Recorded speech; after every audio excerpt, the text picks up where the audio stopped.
Welcome back, everybody. I'm Jade Monkey. We're back here in Rust Console Edition. We're on the Xbox Series X, but this pertains to everybody and all the platforms, even PC.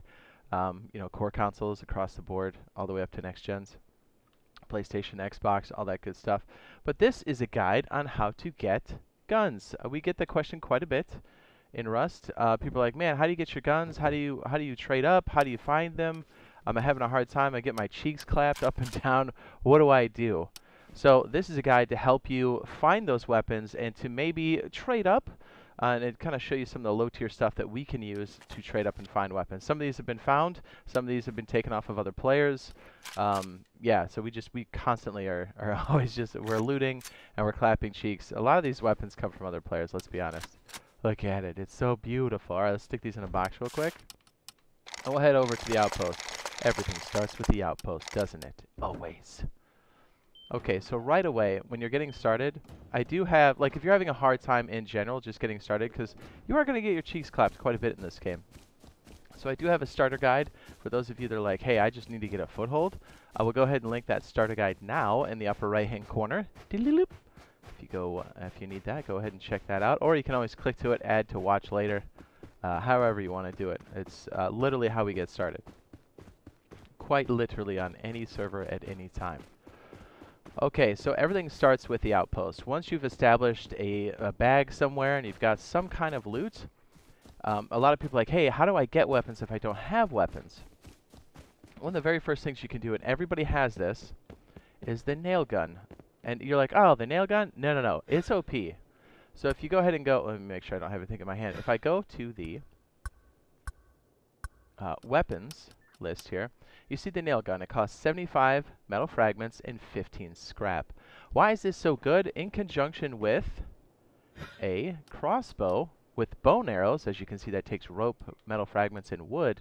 If you shoot somebody with the bone arrows, which has a really great hitbox range, like you can hook people pretty easily with it, then you finish them off with the nail gun, you will absolutely destroy people, even geared players.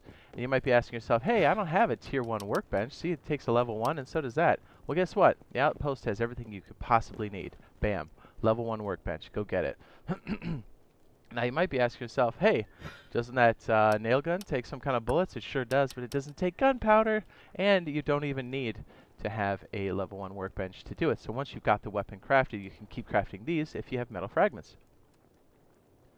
So a no gunpowder projectile weapon is great. Now, you might be saying, hey, man, I don't know how to get these metal fragments if I don't have a base. I got you. Look at this. 250 for 25 metal fragments. Or, I'm sorry, 25 scrap. Look at that. Dude, you could get 25 scrap with your eyes closed. So right away, that'll get you started. I would suggest doing that because that's a very low-cost way to do it. Or, what I tell other people, listen for gunfights. Sneak up. Be opportunistic. Always, always, always. And if you're super sneaky, you can always make a yoka. Again, wood, 75 wood, 30 metal fragments. Wait for that opportune time. Here's what I tell people. When there's two people fighting, wait, sneak up on it, right? Wait for them to totally finish the fight. One of them is going to be weak. One of them is going to win, but that person's going to be weak, most likely. So while they're looting, run up and slap them in the back with a yoka. And then take everybody's loot. It's that kind of stuff that you need to be looking out for. Or you can just go straight in with bone arrows, a crossbow, and a nail gun. Okay, so let's see. We've got the next piece here. I want to say, I think it's back behind me. Yes, it is. All right, so if you do have a little bit more scrap, you could do this. Ooh, that's delicious. This back vending machine right here has some good ones. Look at this. 200 metal fragments, or 200 metal fragments, 200 scrap, excuse me, and 250 for the double barrel. That's just to buy them outright.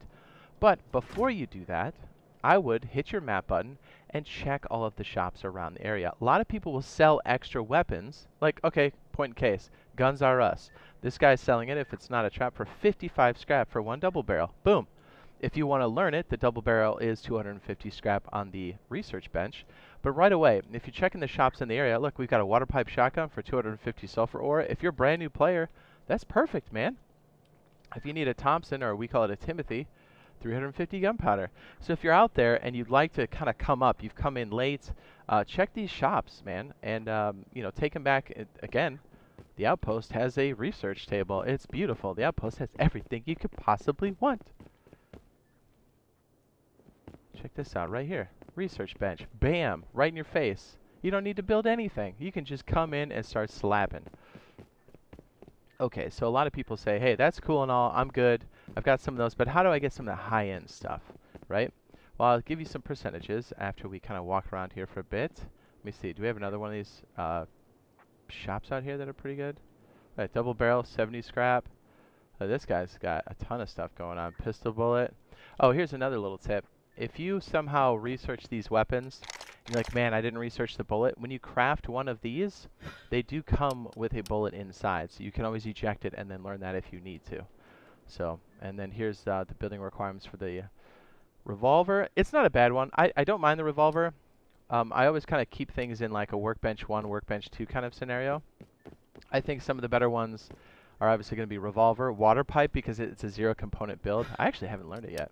It's just wood and metal fragments, and the revolver is pretty nice because you're always going to find a metal pipe somewhere, and you can always buy the metal fragments you need right here, and it's just a little bit of cloth.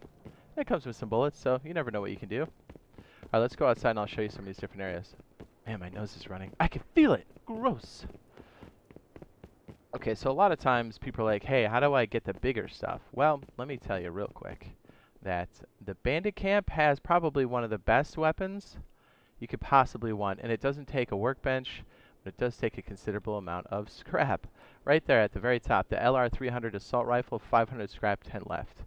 If you're talking pistols, the M92 is a monster. I call it the Beretta. It's a beastly. These you cannot learn. You can just buy them and just use them. You can find this LR300 in drops that do happen. I'm trying to see if there's one around here. Probably not. Always keep a lookout for those too. Always try to make a play for those, because if you're low tier, primitive, don't be afraid to get in there. You literally have nothing to lose, right? You've got a couple pieces of wood that you got, and, you know, if anything, you stand to gain the most. Alright, let's see if we can find some of these big crates. We'll give you some of those percentages for weapons on these. Or if you don't have the scrap route, I would suggest going around and hitting some of these junk piles. I'm trying to show the basic square crate. Oh, there's one right there. Perfect. Hopefully I don't get clapped, because I have a considerable amount of scrap on me. This is an active server. Well, they all are, aren't they? There we go. Here's these big wooden crates. Square crates, we call these, or the brown crates. There are military crates. We'll go over that. I don't know if we can reach one now. Okay, like this, right here. Boom. These, I'll give you the percentages. And the military crates are like long, flat, rectangular, deeper, darker green colored. They have a better chance of stuff. So that big brown crate, let me go ahead and stay in the safe zone here for you. I'll give you some of the breakdowns. So the big brown crate, you have a 1% chance for a double barrel. You also have a 1% chance for a water pipe.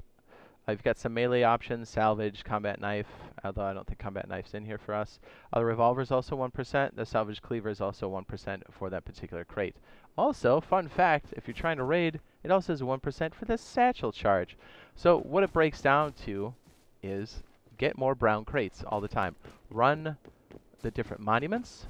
Like in this map, a good monument to do would obviously be Dome, because you don't need any puzzle. You just have to jump through it, right?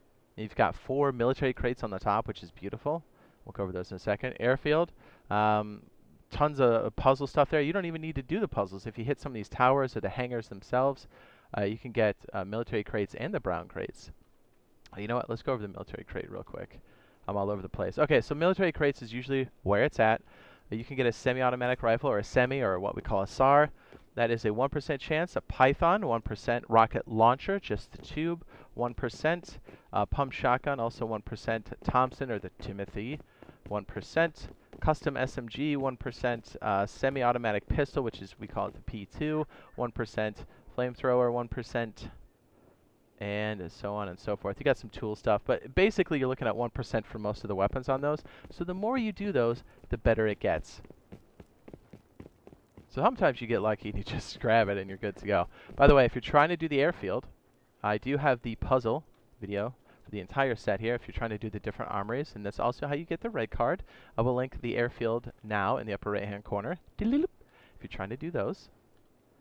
And let's see, let's go back. Also, world events, helicopters, Bradleys, any of those, if you shoot those down, show up to those, gank the people that have done those. If you initiate those are great places to get assault rifles. Let's not forget, countering a raid too is a great place to get extra weapons. And what a lot of people forget is during combat, whatever's in your main hand will fall to the ground when you're downed. So a lot of people will loot the bodies, but they don't look for the downed weapon. So look for those. As a scavenger, as a new player on a server, always be listening and running for those and seeing that that's an opportunity you want to jump in on. Or wait for the right opportunity, rather. So there you go. That's how we find guns here in Rust Console Edition. That's how we've been doing it on PC for years. But this is how we've been doing it here. I mean, clearly, look at our setup here. And you'll find that once you start to kind of take some more risks, you'll find yourself with some more weapons and some more scrappy doodles to make some more plays with. If you found this useful and helpful, be sure to drop a like. And if you think this is something you're into, by all means, drop a subscribe, turn on those notifications. And we'll see you guys in the next video / live stream. Should we just go rip shots like a couple of scumbags outside, right? Someone's gonna go, what? That's an AKAS. Look at that. Dude, my AK, I'm so good at controlling recoil, man. You see that? I'm the best. Alright, we'll see you guys in the next one. Bye!